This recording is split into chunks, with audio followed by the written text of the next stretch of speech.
was on board Burlington Northern Santa Fe freight train heading west out of Forsyth, Montana. It turned out to be a rad trip, but it hasn't always been like this.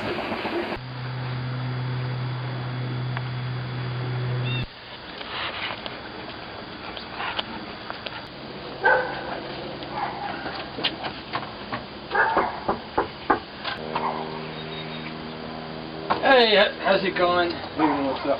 Hey, my name is Jim of Magnolia Home Improvements.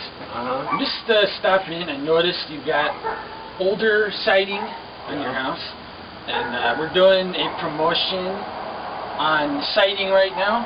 It's 40% off, and it can save you up to 20% off your energy bill. I'm wondering if you'd like to maybe find out a little more. No, I'm not really interested. I'm out of work right now, and that's why I'm still at home, so yeah, I wish I could, but that'd be nice because this is getting older, but yeah, I just don't have the money now. Alright, thanks. Alright, thanks. Denver, Colorado. What used to be a historic western town is now an overcrowded yuppie metropolis. And it was time to be gone for as long as possible in summer 2008.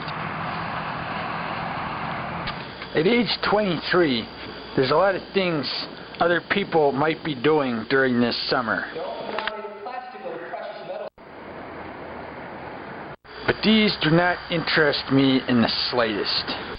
Alright, so it's June 24th here in Lakewood, Colorado. My job sucks. So I've got to go to a family gathering in Chicago in a few days, and then after that I'm going to take as long as possible to get back to Denver via freight trains. Alright, I'm just going to discuss what I'm bringing. First of all, what you'll need on a trip like this is a solid pack. Not too big, about 3,000 cubic inches. A good quality rain jacket, such as this one. It's good if it has Gore-Tex. Several hats, such as this one and this one, depending on the weather. You want to keep the sun off you and stay warm, so I've got two separate hats. A good warm sleeping bag here, such as this one. Down is a lot more lightweight. So in addition to this, food and water. Everyone knows what that looks like. And then there's also some nice extras. I myself am going to be bringing a camp chair. Like this is worth the extra weight, so you're not sitting down on the ground a lot of times. And a little protection too from hobos and all that stuff. Alright, cut. Getting everything packed for the drive out there. Pulling out of Denver right now. Got everything packed. I wanted to bring the AK, but there was not enough space in the car, so might have to get some pepper spray or something further down the road for protection. It's the mighty Mississippi here. Huh? Now, I guess the flooding is over. I'm going to keep heading on to Chicago. Still here in the suburbs. Fortunately, this obligation is going to be over soon. So, I'll be out of this lame suit, getting the hell on the road sooner than later.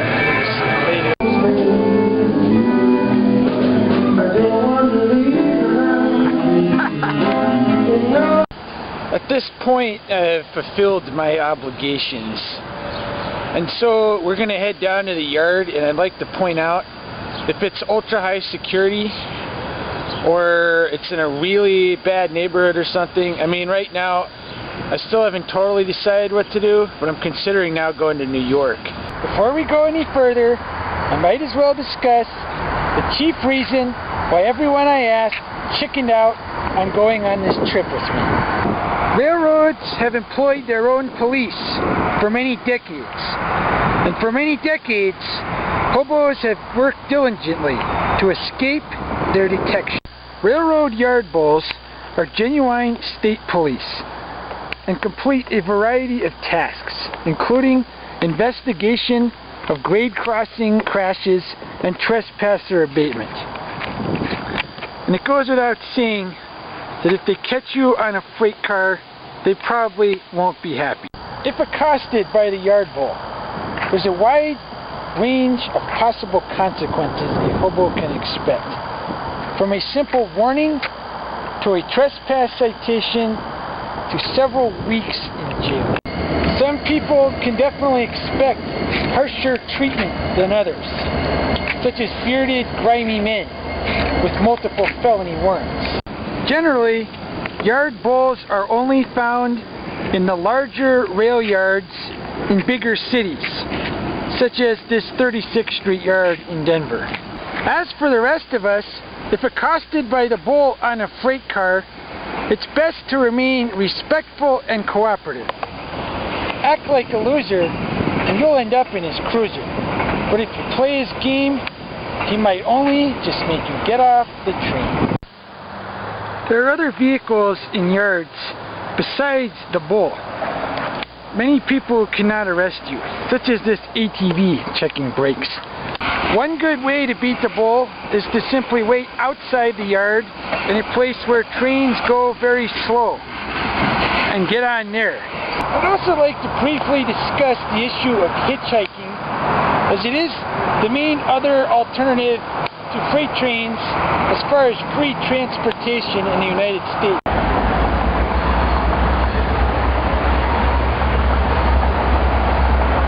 There was a guy in the 50s from the East Coast of French-Canadian background. One of his goals, in fact, was to come to Denver. All he had to do was magically stick out his thumb in a place like this, and a ride would instantly appear. However, in this day and age, you could wait an hour, or 3, or maybe not even get picked up with today's paranoid television-watching motorists. Would you rather wait here with a camp chair and a cold beer, or stand all day here and maybe go deaf from the noise? Alright, CSX 59th Street Yard. Alright, we're going to have to move somewhere else here. We'll go ahead and get dropped off at the CSX 59th Street Yard and examine the situation for a while. I guess I am going to go to New York now. So I hope I don't get pulled off in this area. As you can guess, there's a lot of tracks going in a lot of directions, so I'm definitely going to be smart about this, and I probably will wait till it's dark. Further up the tracks, you've got 2 stopped double stack trains. I think they're going east, which is where I'm going. I don't know what to think. They're airing up right now. I hate to say it, I can't even tell which way is east or west out of this area. This train is just pulling out of the 59th Street CSX yard, considering taking off, although it does look like there is security. Is that security? I don't know. That's just some guy in a truck. It's just gonna have to pass the first one. I effed up, so there should be another one shortly, I hope. But there's no security down here anywhere. Might be a long wait for the next one. Guess it's time to kick back. Alright, I'm gonna nab this one here.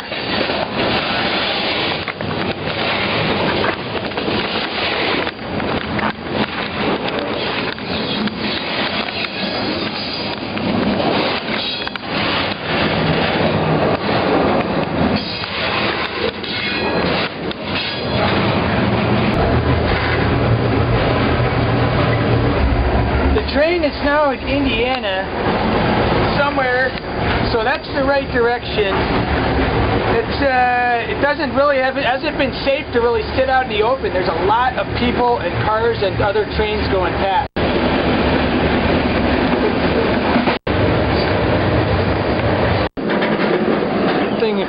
So basically bleeds through the night. This is somewhere out in the Midwest area. I'm not even sure where. Like hopefully again is still going towards Ohio and stuff. It's been a pretty nice temperature and stuff. Lots of mosquitoes. Pretty much the exact scenery the entire time since I started in Illinois. Anyway, it's day 2 here. Going through Ohio, still going east. So my goal of making it in 3 days is still possible. Although there have been a few junctions and I'm not sure where it's going to end up. It's going to go to Pennsylvania or Cleveland. So either way, it's getting closer to the right place.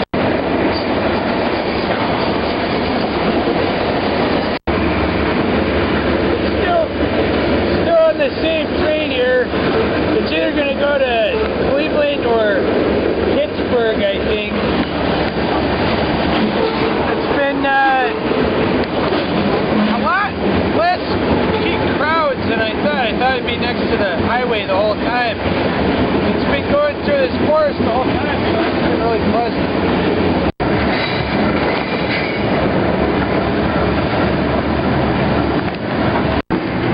Every time it slows, begins to just creep down the track, you start to wonder if somebody called law enforcement.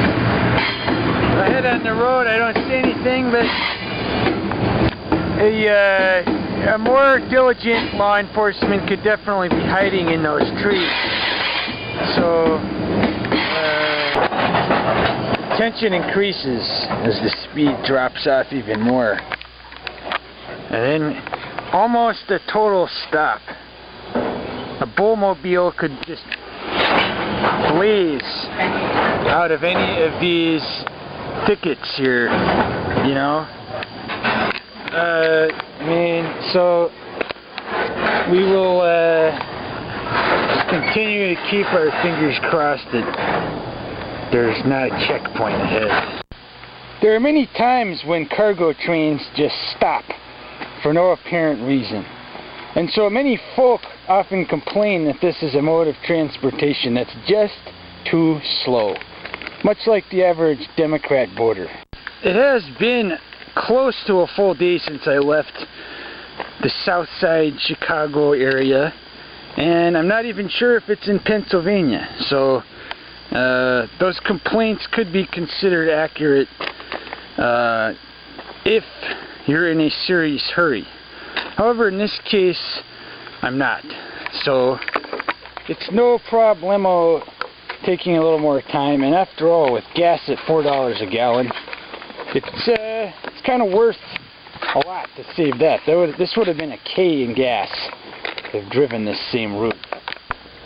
One of my chief complaints about the whole thing is that cars such as these flatbeds here, obviously it's a terrific ride. Completely unobstructed view. But there's so many snitches with cell phones, so these are pretty much undoable unless you're going through a wilderness area. To answer your question, yes, I have had the cops called on me for being on such a car. So you wonder what kind of loser calls the police when they see someone on one of these cars, you know?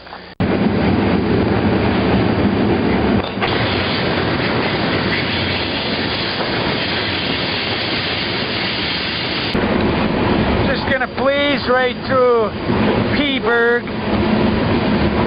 Doesn't look like trains usually stop here, so I'm not gonna get off.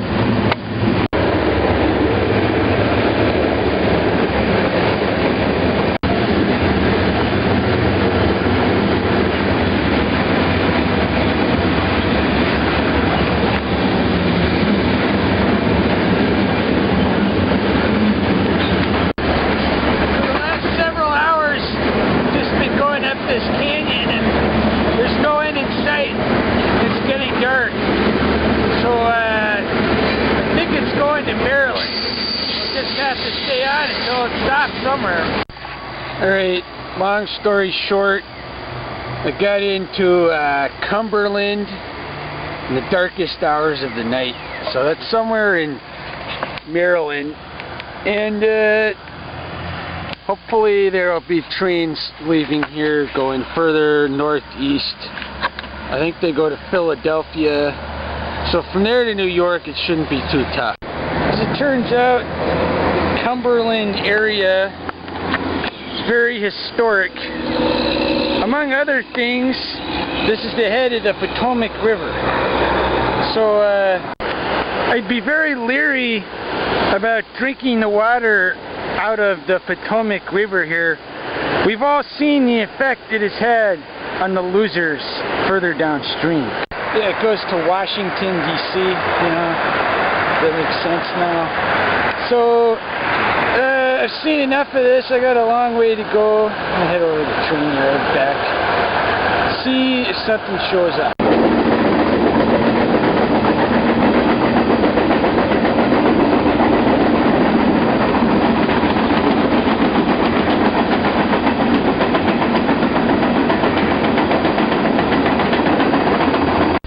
After leaving Cumberland, there was a nice stop long enough to get some of these nice ripe raspberries. I decided to get the hell off, go jump in the river for a minute while it stopped here.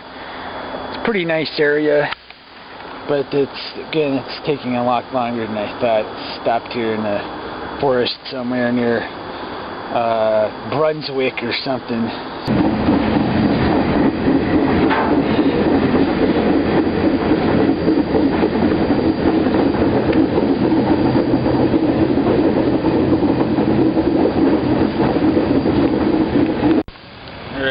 Long story short, a lot happened since the last clip. Just when it seemed like the train was going in the right direction, it made a U-turn into Thugville, and there's barbed wire fence on both sides, so it was tough to climb out over that. And so now, here in the Capitol, and yes, this is it. This is the home of the Jackass in Chief, right here. So I might as well have just come down here and seen it. And so maybe he's in there right now. Actually, me in front of the place. We'll talk more about this later when there's not dudes with assault weapons within earshot. A little bit to the east of the White House, we have another excellent tourist attraction right here.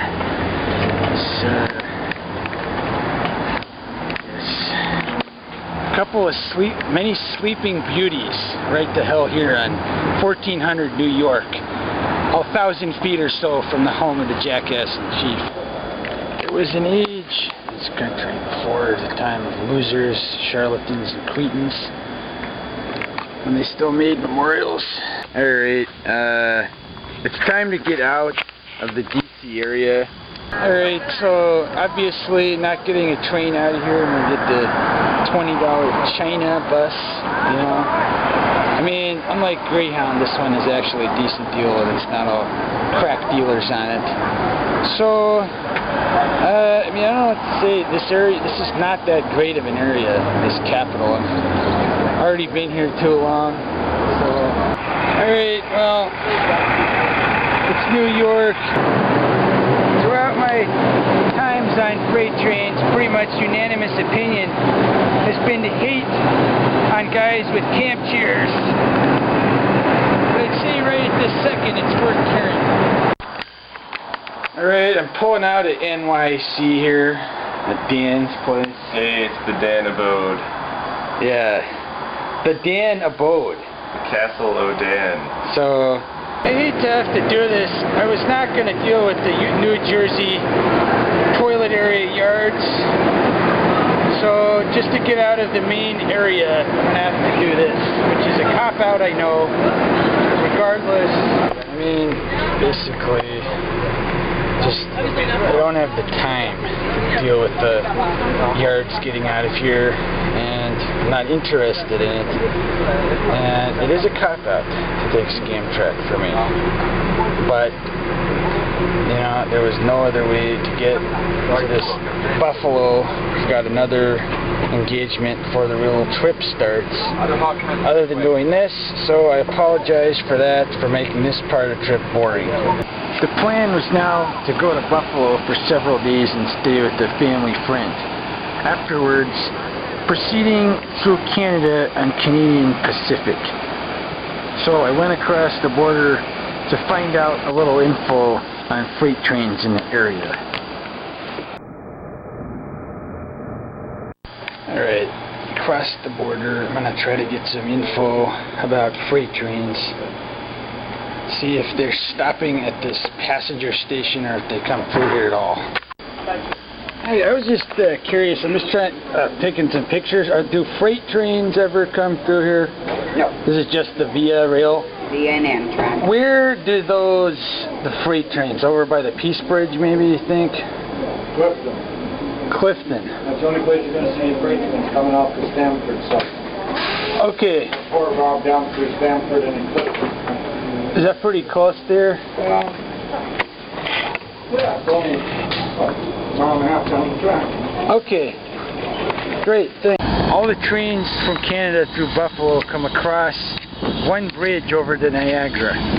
As you can see in this area, directly right on the U.S. side, border thugs from both countries are here.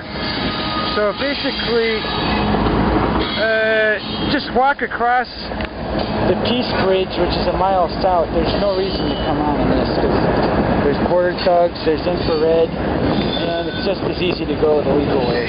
Right. Okay, I may go left. I guess. Hi. Where do you live? Buffalo. Where are you going? I'm dropping him off at Bay Beach. Thank you. Can you tell me where the nearest gas station would be? First exit, there's one right there. Okay, thanks. The situation on the other side of the border looks pretty low-key. I'm not sure exactly what's going on. These trains seem to be doing some switching or something, so I'm prepared to depart. Got everything you need, food and cartridges of cold beer. Alright, still sticking around here. One dude mentioned that there are trains, some of the trains coming through here go to Detroit. So there's been some with auto racks, and I have avoided those, so I'm still hunkered down under this bridge and will be so for the foreseeable future. Except for one small issue involving a police cruiser. That's it. Alright. I have been told to leave the country. Some snitch saw me under that bridge. So I'm pissed off, obviously. But, you know, I don't need this. This isn't why I'm doing this. I think I'm going to go to the Buffalo CSX yard. I don't know what else to do. You know, I don't want to go bad enough to do this. So I will talk to you soon. So basically I have to walk from Canada to the CSX yard, which appears to be a considerable distance. Just what the doctor ordered. Union Pacific engines. Right? Yes. On the front of a CSX train. That means it's going to Chicago. Which means that I am getting the hell on this and kissing this crap goodbye. Forget Canada. It would have been nice, but it ain't happening. Pulling out the Buffalo yard. Much better. It is nice to be back in the United States.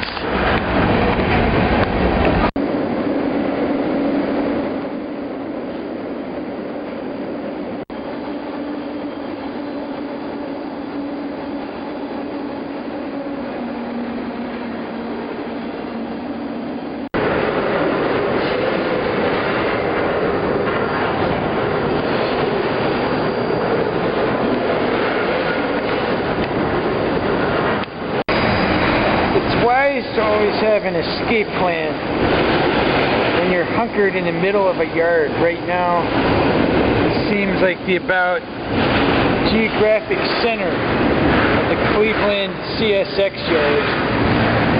So it's good to have a plan if security shows up. I'd probably go get in one of those cars or just make a run for it. You can escape despite how formidable this situation looks.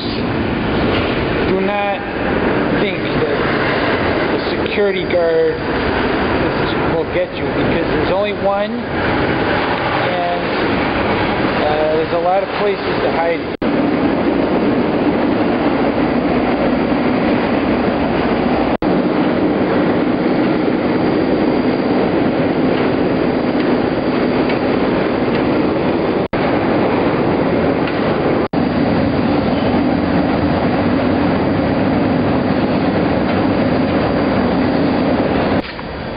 There are many times on trips such as this when one finds themselves asking what the hell is going on.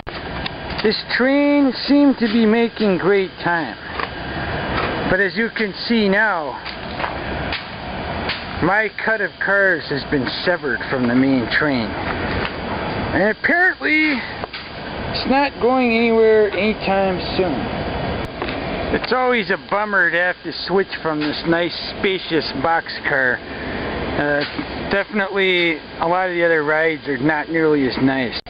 Fortunately, it's the darkest hours of the night, so no one will see me hike across cuts of cars with my large pack. Finally, the doctor stepped in and ordered this stack train out of Willard. It's been here about 7 hours. About time to get lost.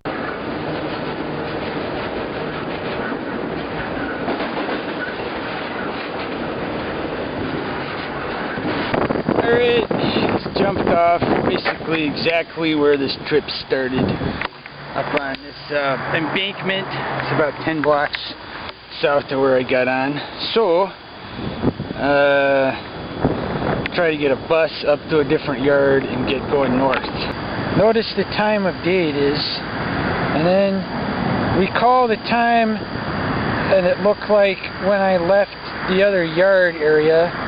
Yeah, it's been about 8 hours of solid hiking towards the Canadian Pacific yard, and I'm still not there. Why not take a bus? Well, the crooks at CTA don't do transfers, so you got to pay $2 per ride. This would have been like 4 transfers at least from that area. I wasn't going to pay $10. So maybe that's something Obama can fix.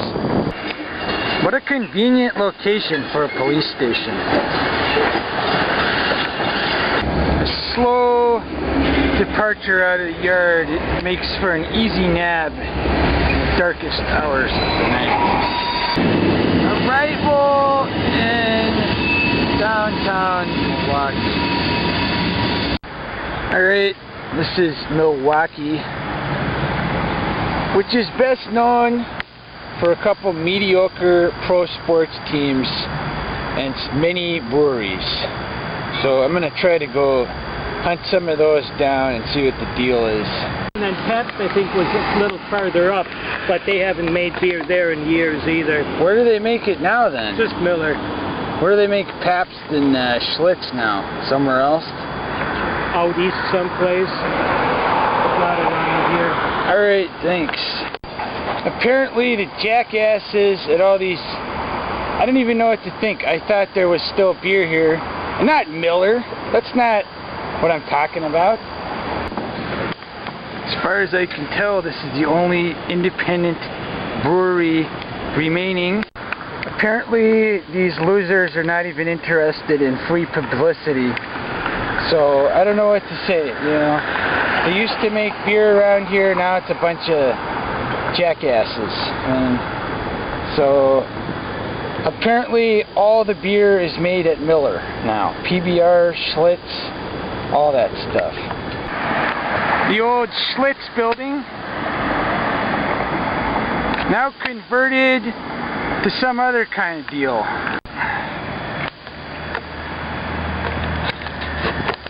These gorgeous old buildings have now been converted to assorted schlock, such as this insurance agency here. I mean, I don't know what to tell you. I wanted to show some brewery stuff.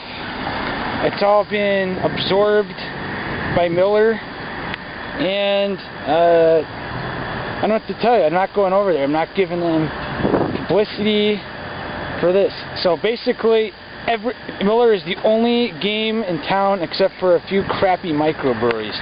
Right now, you may be wondering exactly what kind of people can be encountered during this illicit activity. So I will now go into detail the main categories of unscrupulous folk were encountered during hobo trips.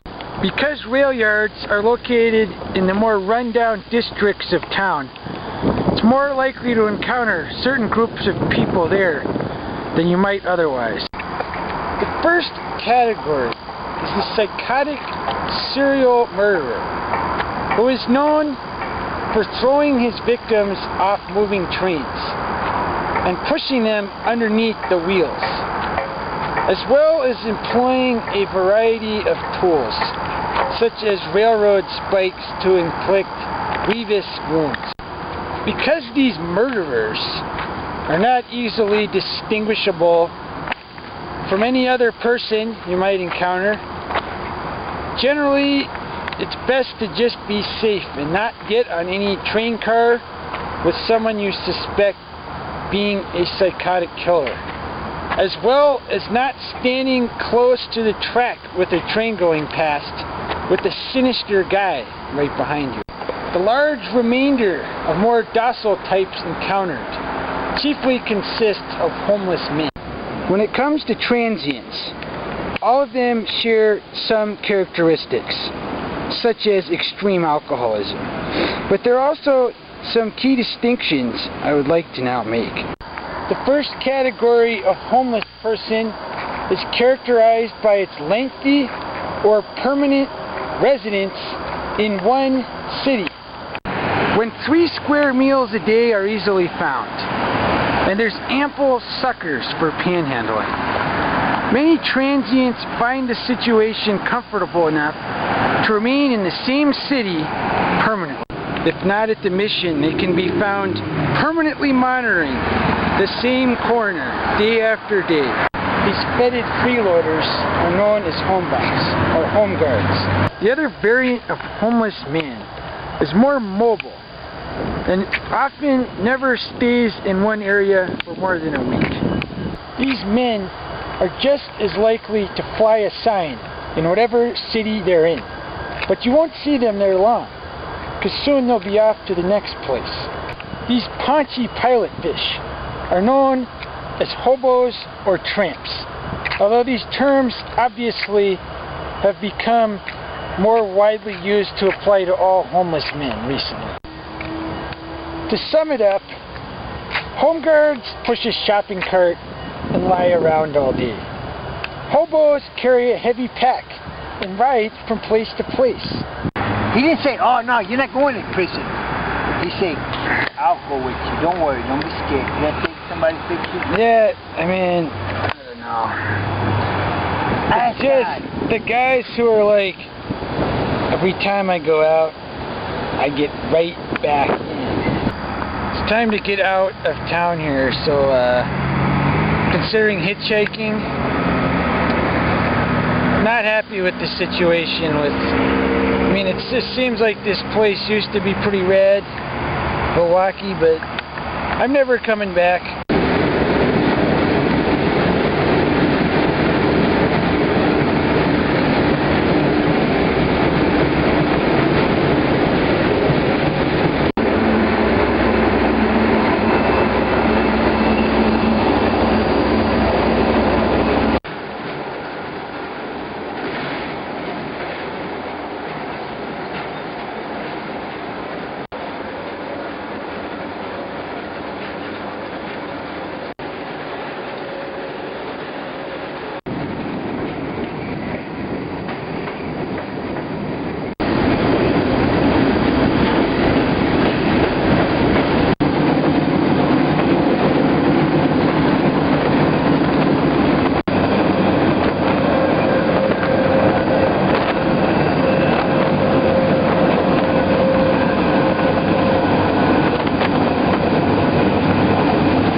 arrival in the St. Paul yard.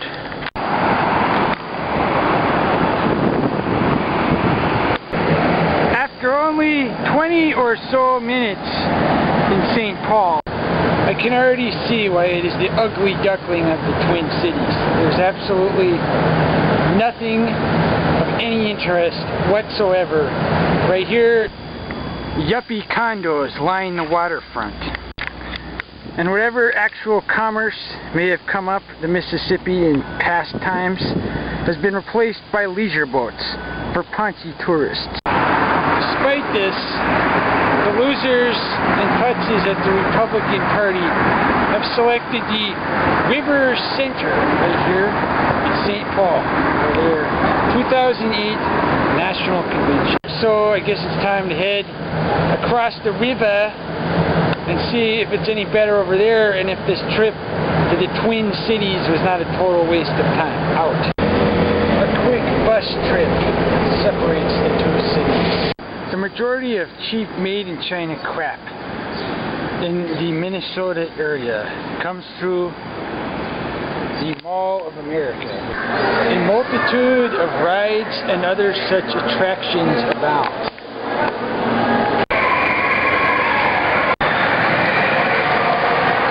But be prepared to shell out. And I'm not on that kind of a budget this trip. Despite the multitude of standard mall schlock, as well as unique specialty stores,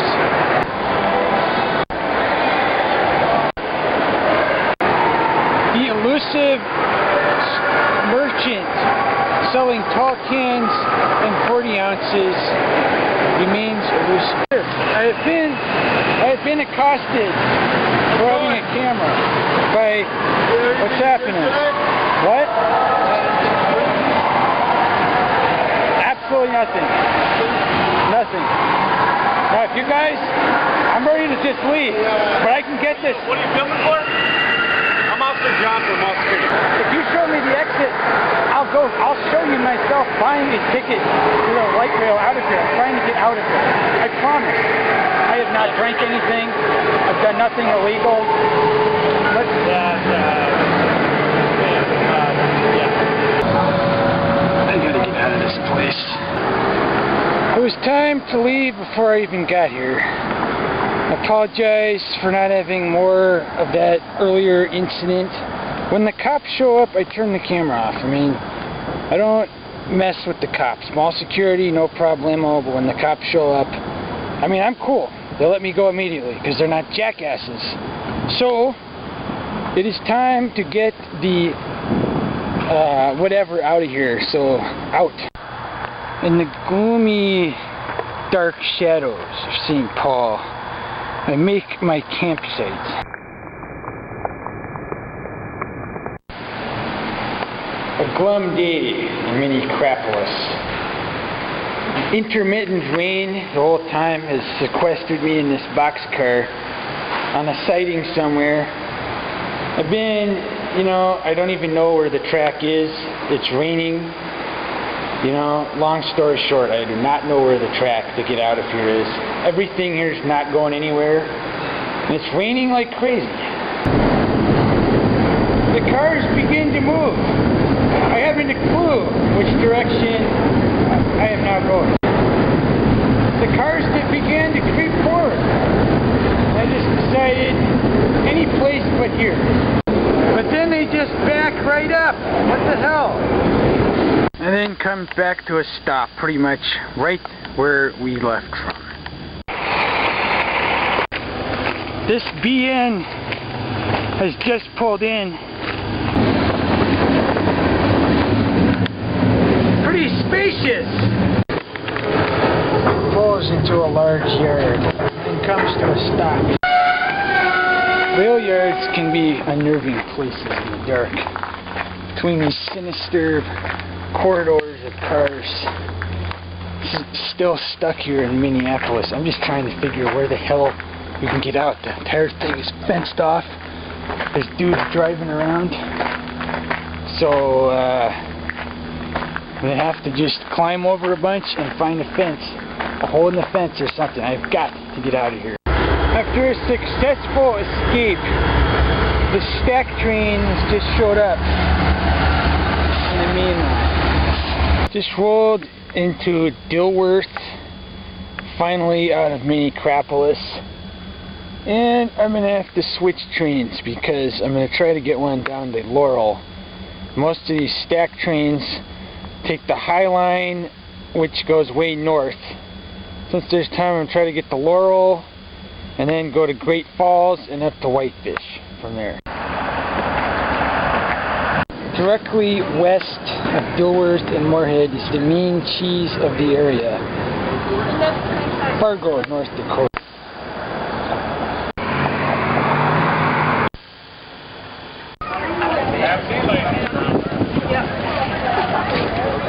There's some kind of tourist fest or something going on here.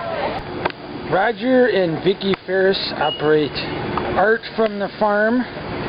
They're from Toledo, Iowa at the Fargo Street Fair and have all these nice wares, as you can see. So, where do you get this barbed wire? Do you, From other farmers. We're farmers ourselves. And then other farmers have tore out their fences. Great. They could get it and recycles it. All these times I have to climb over these fences. I can recommend quite a few that need to be taken down. Take down. There you go. You know? Yeah. So is this your full-time occupation? Well, or? we're farmers. Okay. So we yes. actively farm, but our son farms with us. So when we're gone to the shows like this, he's at home and he takes care of the farm while we're gone. Terrific. Well, very interesting exhibit. All right, I'm going to explain what the plan is. Team, listen up, gang.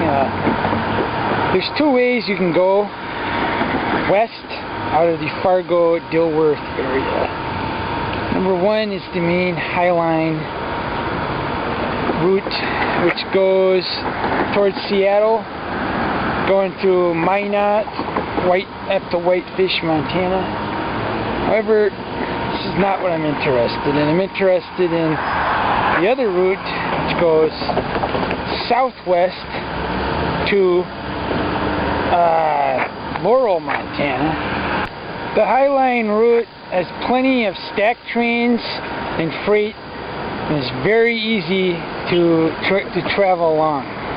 And both of these routes are BNSF. Many folk who prefer to travel by means other than personal automobile often resort to desperate measures.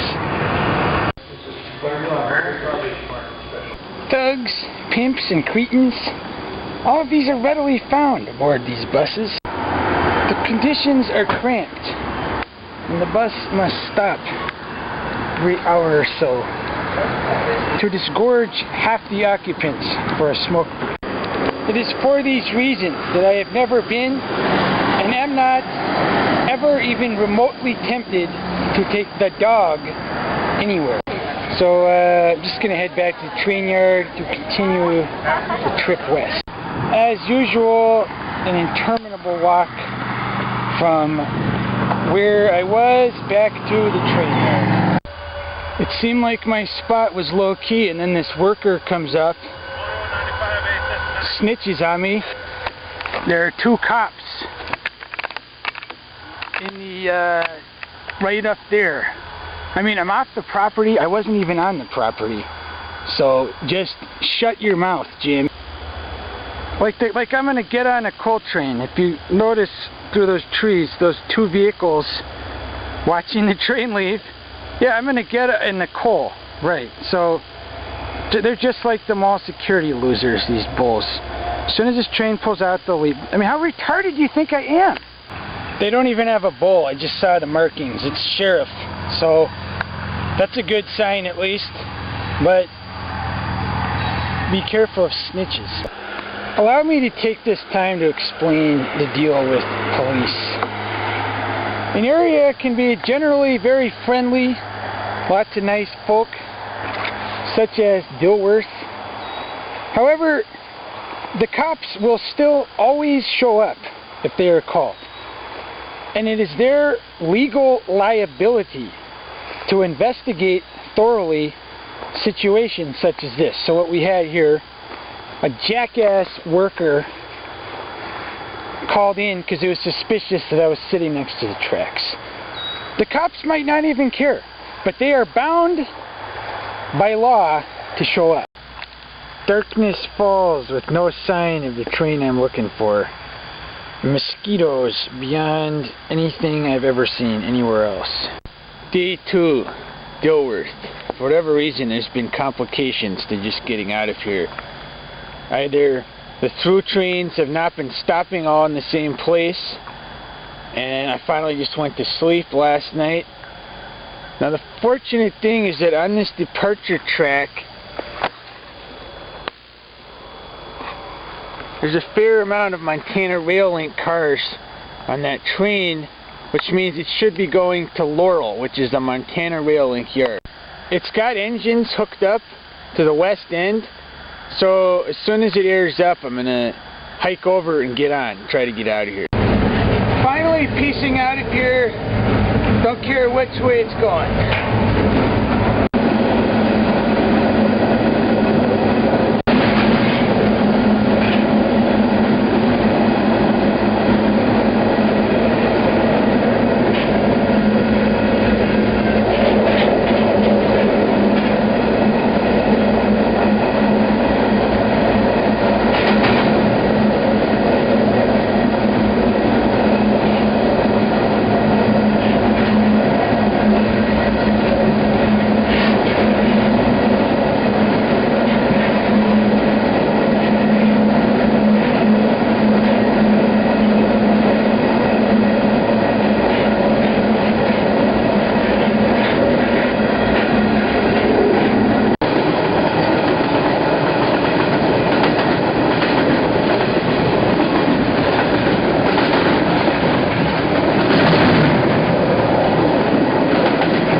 Train is crew changing in Mandan, North Dakota. It's a big gamble to get off, leave your stuff on board to go get some food, but I am famished. And I think I'm pretty close to downtown. I don't think it's a security issue here, so hopefully this will work. Just have to pop over these cars and home free out there. Hopefully there's a food mart or something close.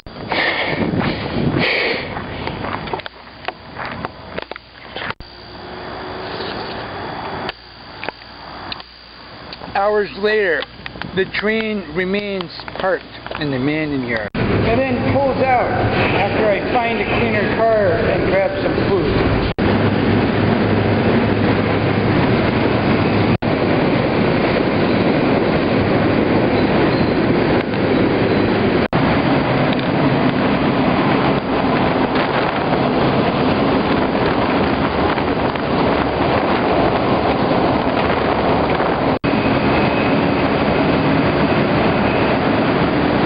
I just have to say it is about the hell time to get out of the congestion and into the American West.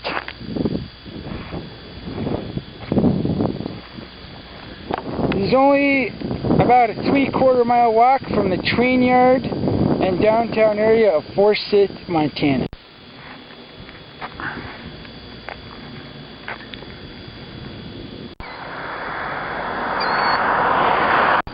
The Rosebud County Courthouse was built in 1919 and is on the National Register of Historic Places for exquisite architecture. So if you get pulled off in Forsyth, at least you'll see the judge in a very picturesque setting. One of the real capers going on freight train adventures. Even more so than staying out of sight and staying unaccosted, is finding the cheapest prices on beer. These prices basically on tall cans across the board are a rip-off. Fortunately, this store is not the only game in town. However, their prices on mini bites are exceptional. This swimming beach on the Yellowstone with water about 50 degrees.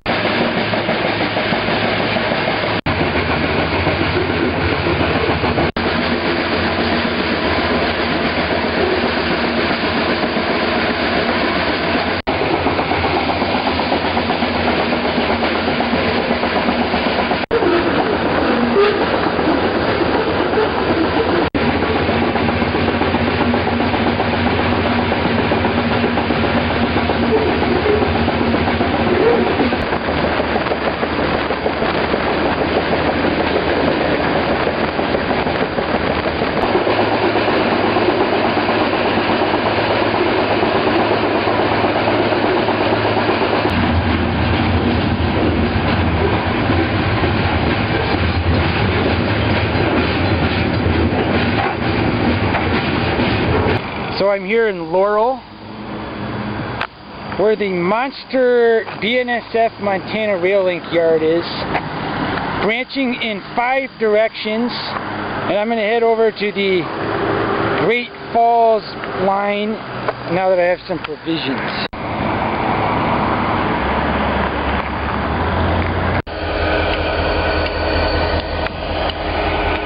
One interesting point I'd just like to make here, I rode that green boxcar into Forsyth, and now it's here in Laurel, so I caught up with it. A left turn is the direction to get to the right place.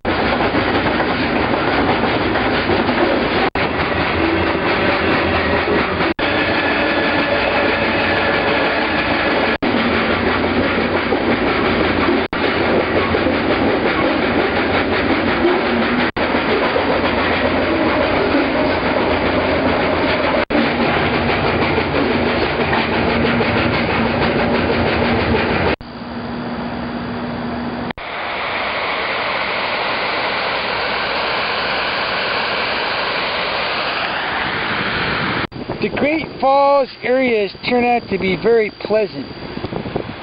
Got the Missouri right here, excellent camp spot and swimming, nice beach.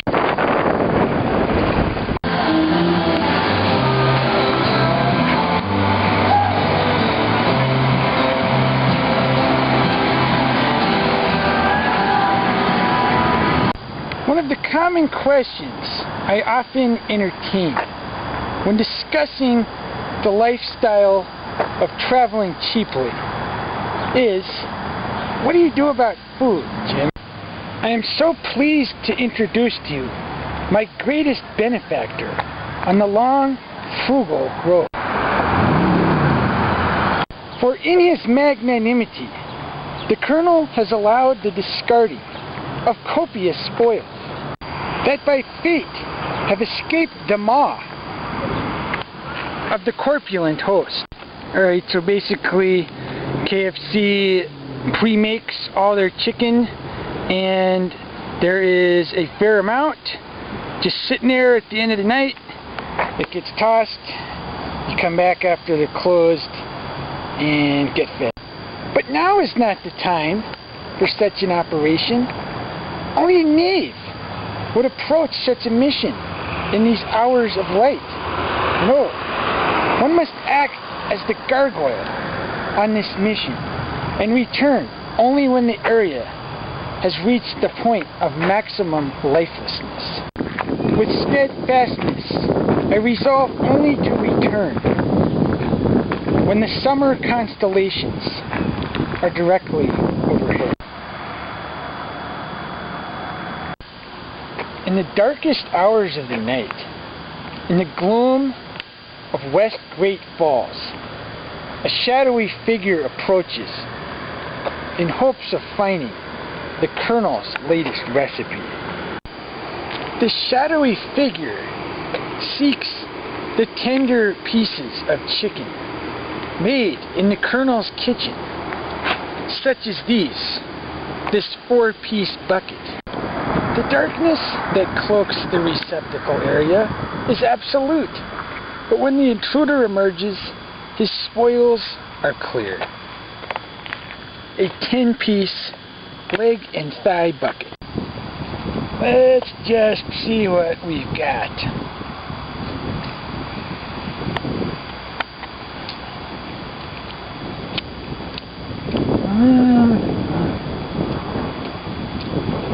That is what the doctor ordered. Oh, what? Look, I mean, I just wanted to say before you get too offended and condescending about someone just eating a little secondhand food, I'd like to just point out that you're the one with the kid in rehab, you know, not me. You're the one who's going to have to get liposuction, not me. You're the one, you know, with the social disease, not me. So back off. So I've been in Great Falls the last 2 days. Here's my campsite right on this beach on the Missouri. Right up there across the river is the main drag. There's a KFC right behind those trees. As idyllic a situation as it appears, it's time to leave before things get too stale. I've enjoyed swimming in that river and all this stuff, but you know, you gotta get out before you get totally bored of a place, so I'm gonna head up to the train yard right now, July 25th. Generally, I eschew hitchhiking, except in certain instances. Like here in Great Falls, the tracks where the train pulls out right by the yard, they're adjacent to the hitchhike spot. Both I-15 and the tracks going to Shelby, which is my next destination. Alright, long story short, there weren't any rides going to Shelby, so I'm now heading down to Cascade with Greg here. It's my first taste of Clamato. It's very interesting. So it is closer to Helena, I guess. It's not the same direction as Shelby. After another quick ride, I'm down here in Helena, which, despite it being a Friday night, I have the feeling is still almost entirely deserted. Passenger service on the old Great Northern Low Line from Fargo, North Dakota to Sandpoint, Idaho was discontinued decades ago. For those who are still dying to see the Montana landscape from the comfort of a train, one available option is the handful of foo-foo tourist trains that come through here in the summer. This Grand Deluxe Special has just pulled into the Helena Yard for a quick stop to disgorge East Coast pink-handed flatlanders for a quick tourist sightseeing mission of Montana's capital city. For a week-long excursion, one can expect to pay upwards of $5,000 per person. The included amenities are a spacious stateroom and a sleeping car, 3 square lavish meals a day, and round-the-clock chaperoning. This septic truck has just pulled up to remove excrement of pate, quiche, and lobster. These Grand Deluxe trains offer the finest accommodations, world-class service, and entirely prohibit any glimpse inside the cars by passerbys with fishing hats and cameras. More importantly, it's currently parked directly blocking the catch-out spot. So until it leaves, I'm pretty much pinned here in Helena. My personal favorite Helena attraction is this used bookstore.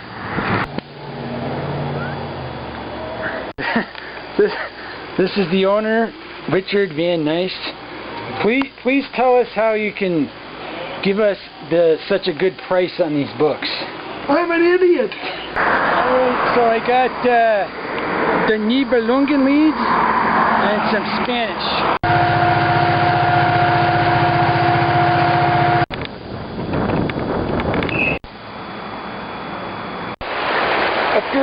living in Missoula, definitely decided it's just kickback time.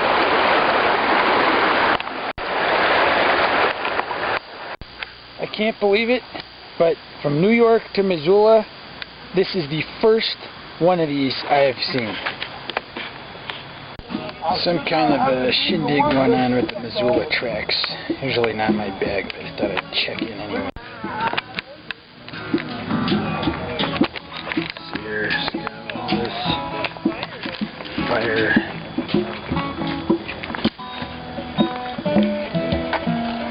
Yeah. There it is. It's about the piece, but I dropped off some of the food bank stuff and there's free beer, so back to the waiting spot.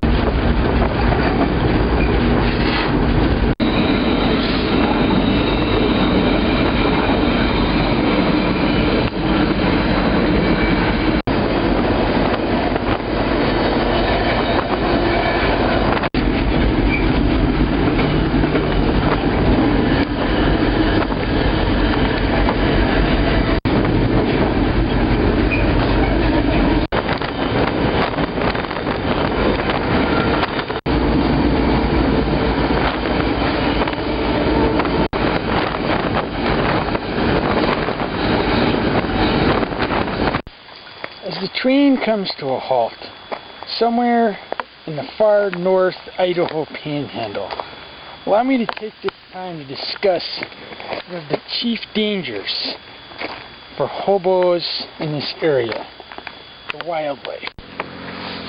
As one peers in to the darkness, obscured by this numerous foliage, you must be prepared for the inevitable bear attack. The grizzly bears in this area are entirely bloodthirsty and will have no moral qualms about chomping your body in half, which they can easily pick up in their large frying pan-sized paws. Therefore, I advise staying very close to the train when it parks in a remote area. Although bears have been known to attack unwary travelers right on the train, so I'd even maybe keep some bear spray or something. Supplementally, another fearsome threat in the area comes from the sky in the form of attacks by ravenous birds. These birds are mostly raptors, although there are several large genus of crow. There have been numerous confirmed reports of large flocks of crows nibbling away the remains of unfortunate folk on these train cars just like these. These folk, despite their bravery for riding the iron horse, failed to check the sky for this ominous threat. When one peers into the underbrush, it may be difficult to discern, but it is a fact that this brush contains the presence of numerous fatal insects. The infections caused by some of the genus of ants in this area almost always require amputation, whatever limb has been bit. This is just a fraction of the ailments one can receive from the wildlife in the Idaho Panhandle area. So if you're not entirely prepared for a dismemberment by a large bear, pecking to death by ravenous crows and raptors, and extreme unpleasant infections caused by insects, do not even consider coming through the Idaho Panhandle on a freight train. As this trip continues, I'll go more into detail about wildlife dangers in other areas. I mean, they're really too numerous to even list.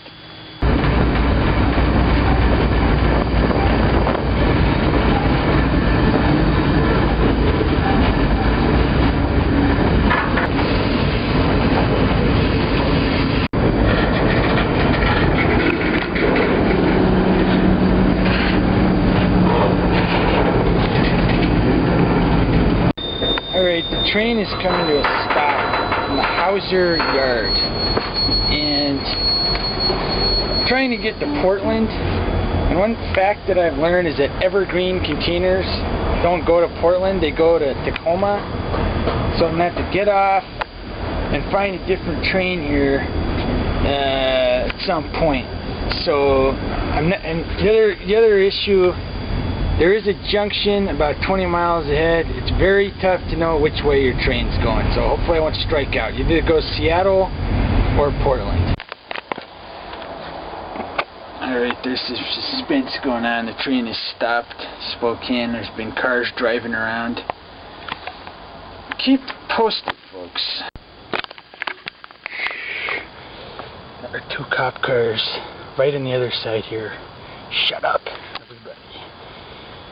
I don't think they can get their cars.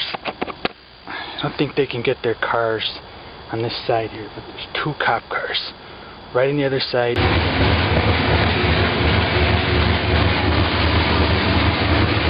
Alright, everybody relax. Crisis averted. Pulling out of Spokane right now. It just gotta hope it makes a left turn up here. It goes to Pasco and not the other way. Finally going the right way at one of these junctions. So it's going to Pasco. Good stuff.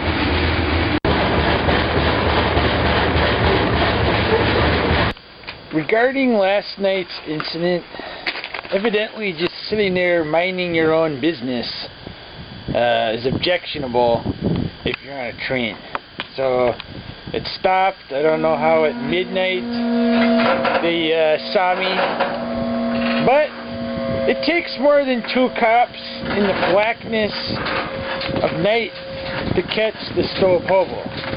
So one important lesson is that the thing to know: middle-aged men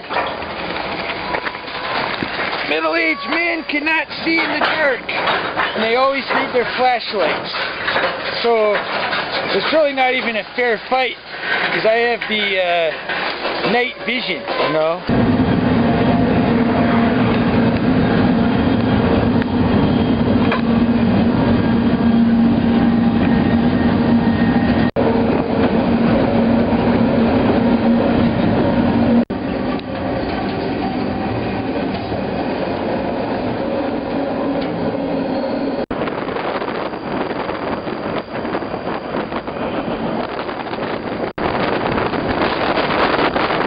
I am going to be meeting 2 fellow travelers in Portland. They're probably not going to be that excited to be on camera. These other 2 travelers and myself are collectively known as the Colonel's Freight Crew for apparent reasons. Now rolling into Vancouver, Washington. Just a quick left turn over the bridge will be in Portland.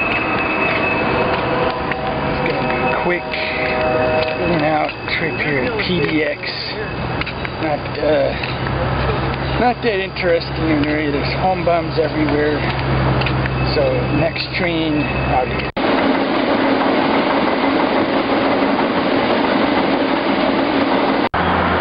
Trains Union Pacific all the way from Chicago reach the terminus, the Seattle Argo Yard.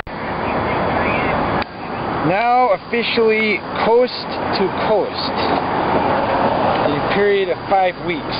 So definitely more than half over now. So I'm not sure what the plan is next. This is Seattle.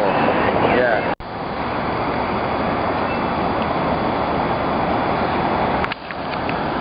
On the 63rd anniversary of the Hiroshima bombings, I'm feeling that maybe this trip is going on too long. There's a point where being completely by yourself is not that great. So, despite being surrounded by people, I'm completely alone out here. So, that's the little what I'm thinking about portion. just so that every once in a while food merits shelling out for when the refuse containers for whatever reason are in lockdown. The excellent world of Vietnamese noodle soup, Seattle. For those interested in numerous overpriced household performance payments, as well as overhearing the obnoxious chatter of numerous foreign tourists,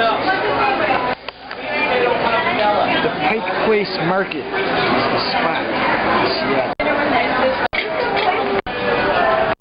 Of course, it is not necessary to actually hear them speak in other foreigners. Generally, the thin ones are foreigners, and the fat ones are Americans. Obviously, the Microsoft and Starbucks crowd do their shopping here. Not going to bother going inside or interviewing the owner of this newest bookstore.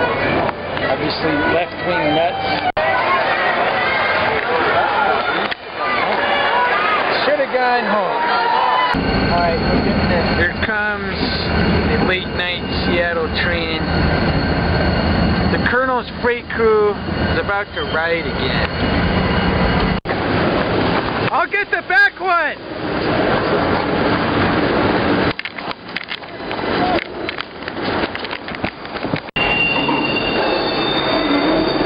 The Colonel's freight crew rides again!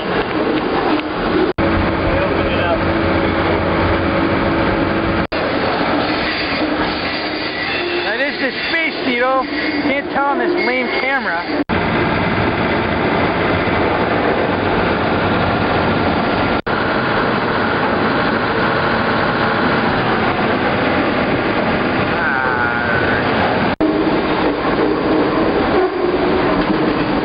So, in the Spokane yard again, where the cops won't show up.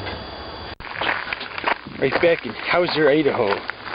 Just here 4 days ago. Now waiting at Hauser Yard D2 for this JB Hunt stack train to pull out. This train is headed for Chicago via the High Line, but there's no interest in returning to Dilworth and Minneapolis. So Whitefish is the next stop, and it'll be the last stop on this train. So the Colonel's freight crew has been largely mum on this trip. Why don't you guys add some dialogue instead of me for a change? Go ahead. This is Wingman. Yeah, as the co-star of this movie, I'd just like to say that it's image is what it's all about, riding the trains. Yeah, you got to get yourself a shirt. First of all, you got to get something like this. Cut off the sleeves, dark black. Kind of comes out looking a little like this. This kind of color. The lighter it gets, the better. So just remember, when you're riding trains, it's not the train you ride, it's the suit you wear. So the bottom line is, it's about to go through this big fuel station. There are cameras all over the place now. I've gone through there before and it hasn't finished.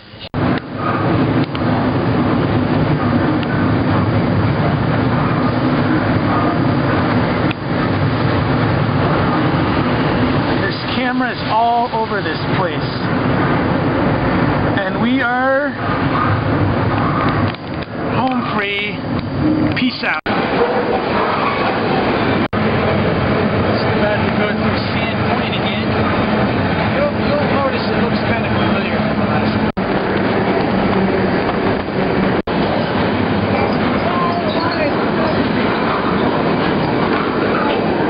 It is absolutely diveable off this bridge into that crystal water. Right here, no guardrail or nothing.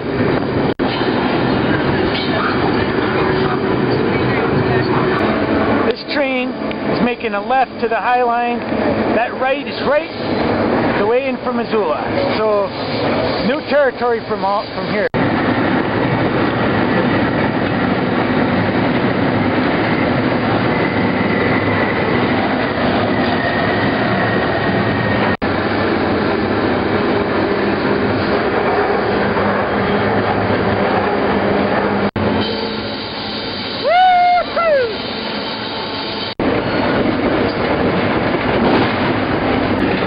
there's a really big tunnel coming up.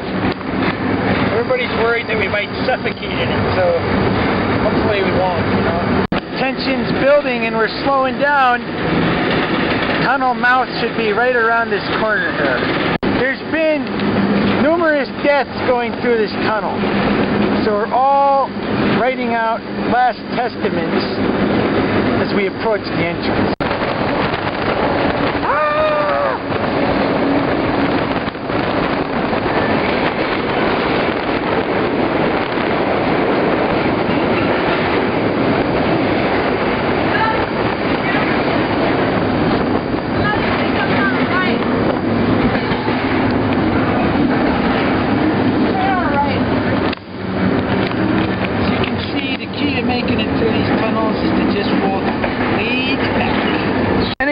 Wondering, that was 7 miles, so there was about 10 minutes in there while you were nothing was going on. I have got to just hand it to JB Hunt and his trains. Absolutely the fastest way to get anywhere.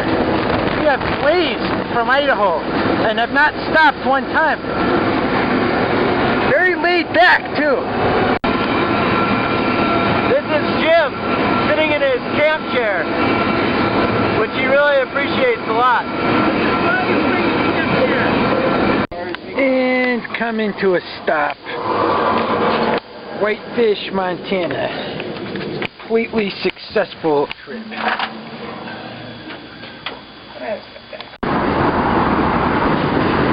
First sample at the Great Northern Brewery is free. 1 per person per day. It's the 3rd Street Market in Whitefish that we've settled on. You have to actually look.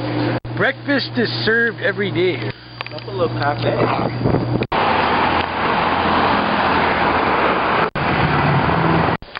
This comfortable teepee-style domicile is next to the tracks in Missoula.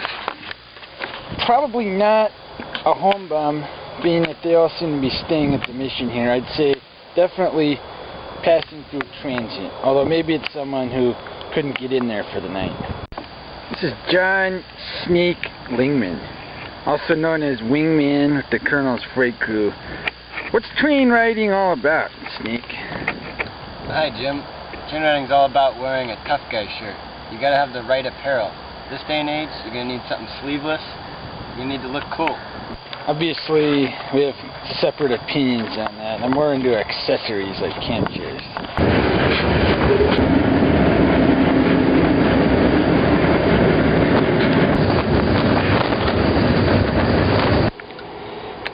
Colonel's Freight Crew finally gets to hook up at the hell in that Colonel. Been striking out up until now. That is like a 20-piece bucket. Zombies won't come by me. Oh, mama. Oh, mama. Oh, mama. If you were looking for change. No, my name is John Stone. Your last name Stone? Stone is the last name. Telling me name. the truth? Yeah. I mean, I ain't got no way to prove it. You know, we're getting ready to leave here. I don't know. I mean, I can go. I don't know what to do here. That's my last name. So these two ruffians are gonna now split up. A little fun time is over. They're gonna get on the next train to Laurel. Fun time never began. Just met you. I'm gonna hitchhike to Butte. Jeez, man.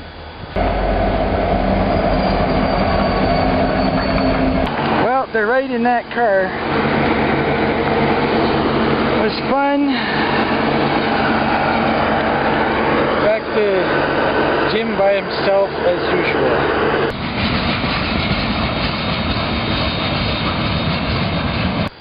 It is at this time I would like to fill in the audience to exactly what's going on, as it may have appeared murky until this point. The Colonel's Freight Crew is once again temporarily disbanded. Snake and Sydney went to Laurel. They're going to the East Coast. I was already there. We split up yesterday. It's August 17th, 2008. Basically, there's about a week left of vacation. From here, It's a 60-mile hitchhike to Butte. Then there's one train a day to Pocatello, Idaho from there. Many trains from Pocatello to Cheyenne, Wyoming. And from there, BNSF goes straight south to Denver. The Stobe attack has devastated from Chicago to New York, ransacked the East Coast, and then blitzkrieged across the country to the West Coast. And at this point has then backtracked to Helena, Montana. Trains with Boeing 737 fuselages go from Kansas City to Pasco, Washington.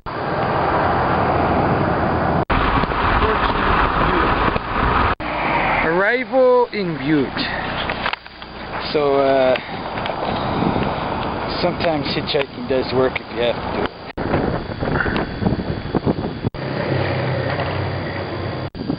The city of Butte in southwestern Montana during the early 1900s was one of the most important mining cities in the entire United States. However, it is clear that in 2008, whatever vitality this city may have had is 100% gone. Right now, on this August Sunday night, it'd be hard to find a more dismal scene than downtown Butte. There's entirely no shortage of white trash, thug, and gangsta types walking through the streets, and very few respectable looking folk. The closing of the main mining operation in the 80s has left many buildings boarded up. The biggest tourist attraction is this monster open pit copper mine closed in 1982. There's supposed to be a toxic lake at the bottom, but the only way to see it is to pay an admission fee. Nowadays, the most prolific mining is for the mother lode of societal flotsam and jetsam that currently inhabits the area. Supplementally, this is also the home of Evel Knievel, and they'll never let you forget it. The old architecture is definitely very gorgeous. There's all the old theaters and music halls and that stuff. Obviously, this was a cultured area at one point, but those life-affirming forces obviously perished in the city of Butte well before the end of the last century. Unbelievable! Look at all this stuff. Unreal! Just when you thought this was just gross stuff, I do not know if I can drink all this stuff. Look at all this. Everything's in here.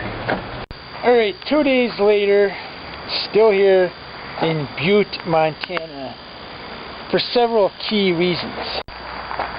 First of all, it's a 4-mile walk from Butte to the Union Pacific train yard where the daily train leaves from. The yard is a lot further out of town than where I'm staying now, and the train leaves at 8 in the morning, so that obviously makes things a little inconvenient. Finally, I'm just not in that big a hurry to get back to Denver for the Democrat convention, which is starting next week.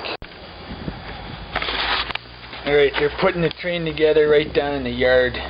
I have to just point out there is a lot of potential for making some kind of a residence under this bridge. I mean, you take 2x4s, stretch them across here, make a nice bunk bed, you got a good roof, very cozy in here.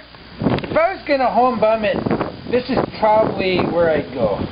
Right here in the Silver Bow overpass over the train yard. There have been numerous reports I have heard recently of a pernicious bull in Pocatello who does search for riders in the area. The last 2 I heard got 5 and 7 day jail sentences respectively. I'm not interested in that, so it's going to take some commando style efforts to avoid accostation. The Stobe Hobo is currently on a 1.5 month streak of police-free train riding. It is not going to be a stay in the pokey pokey that's going to break it. Hopefully. Like a patient jungle cat stalking a giant worm, I await, looking for any signs of movement from the steel beast.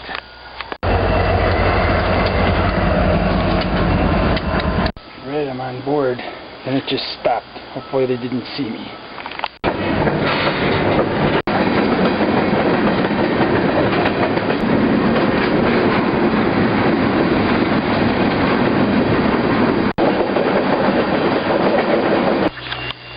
So far, so good.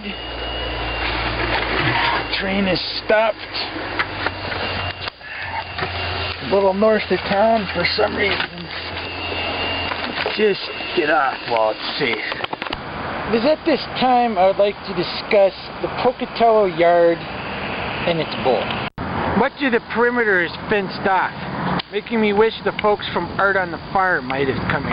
Admittedly, security has been light for the bulk of this voyage, but it is a confirmed fact that in the Pocatello yard exists a hardcore vigilante bull. It is confirmed that trains are searched for riders in this yard, and that you can be arrested just for being on the property if you have a pack on. Eastbound trains pull in very slowly, then stop on the main lines, just here a little bit west of the depot. And I admit they resemble low-hanging fruit. But I am going to take every precaution to ensure that I am not ensnared and given a very hokey turn in the pokey pokey. Oftentimes there's checkpoints on several overpasses where someone's stationed above to look down for riders, and then the bull is down there ready to arrest them. Formidable threat from the sky. That worker vehicle down there looks like he's up to no good. I'm not positive what his intentions are. At the Pocatello yard office, there's many vehicles parked out front. It's definitely elusive to me which vehicle the bull drives, because I've seen men coming and going in these vehicles. I haven't seen anyone, A, in a police uniform, or B, in plain clothes, but still with a gun. I wouldn't really mind just waiting around for a while, just waiting for him to show up. Except, it's now Friday at about 4 p.m. And if my guess is correct, this bull, like many others, keeps a schedule of 9 to 5 Monday through Friday. For this reason, I'm going to have to step up the efforts to locate this guy before his shift ends for the week. Just to be safe, I have donned this yellow bike shirt and lost the telltale fishing hat, so I cannot be confused with any train rider in case the bull spots me and wants to ask any questions. Therefore, I'm going to resort to a little technique known as flushing or baiting the bull. Basically, the Union Pacific Company encourages snitching from the citizenry.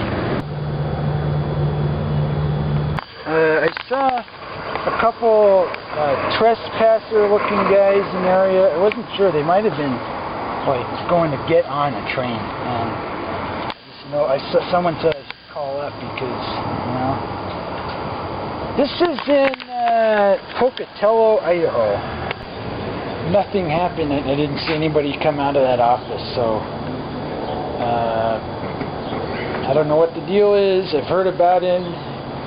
I don't know where he is, so I'm disappointed. I wanted to see him later. Alright, day 2, Pocatello. Camped out about a mile to the east of the depot in hopes that the next eastbound to Green River is going to pull out slow enough to get on. Even though I've not seen any evidence of them searching the trains, I don't want to chance it, you know what I mean? A much safer place has turned out to be the very east edge of the yard, where Pocatello trains are built with destinations to the south and the east. Out of of this yard, trains go either to Green River, where I'm headed, or Ogden, Utah. I'm going to chance this. Hopefully it'll go to Green River. So far, so good. Getting really close to the junction where one track goes to Ogden, one goes to Green River.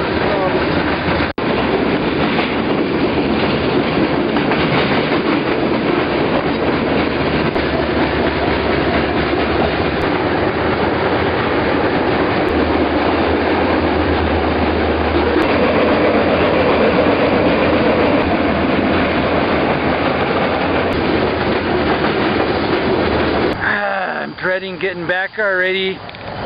Green River, it's like you're already back to Denver. Upon reaching Green River, Wyoming, which is but 400 miles from Denver, many folk might conclude that it is now safe to let their guard down a bit and relax for the remaining home stretch of the trip. Sadly, this is not the case. The long journey across Wyoming contains several indefatigable threats, which must not be scoffed at. The greatest of these threats is the heat. As one gazes across this vast landscape, they cannot help but observe that it closely resembles the surface of the planet Mercury. Daytime temperatures between here and Cheyenne routinely reach upwards of 130 degrees. And therefore, one is taking their life in their hands by riding across this area. There are documented instances of bodies pulled off trains that have been desiccated to dry husks. These hobos are usually found with a distraught look on their face and their hands in a death grip around an empty box wine bag in a futile attempt to squeeze out more life-giving moisture. Many hobos have taken a dip in the Green River right under this railroad overpass and emerged missing a finger or toe. There are pernicious clams that inhabit these rivers with the pernicious beaks of extraordinary sharpness and power.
resignation that I stand here in the Cheyenne Plaza, for it is unfortunately about the end of the Stobe attack.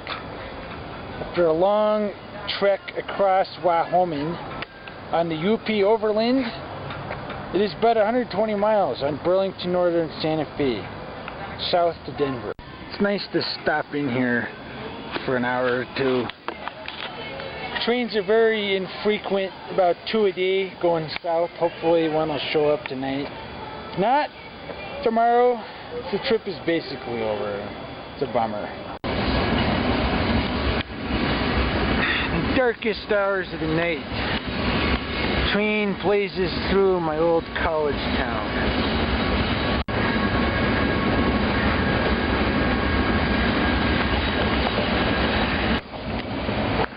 Then right through my old alma mater. It's easy to see how I got started with this hobby going on. Long night trip down into Denver. About to go into the yard here before getting into the main city.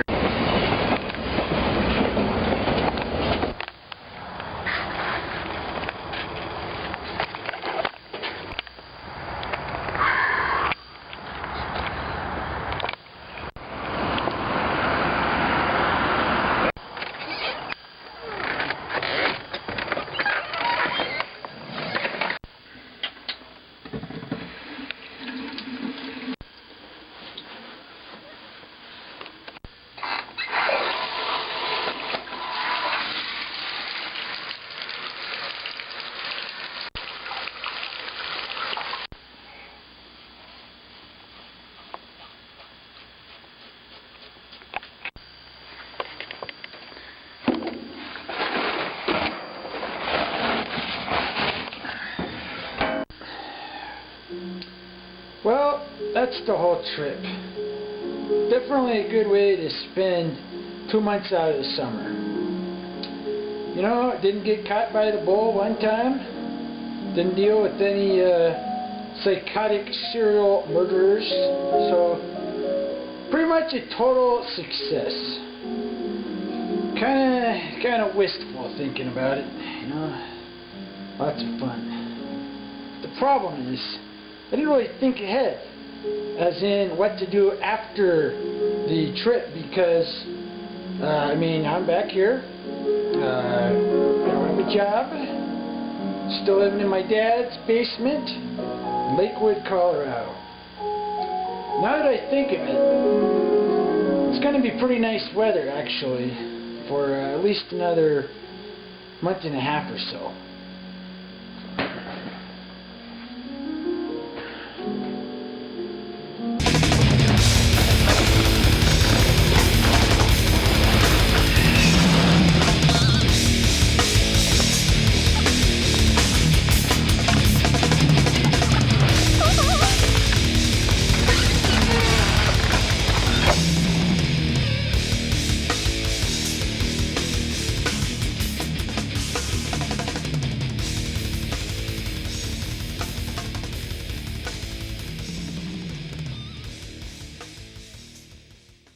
I advise checking the sky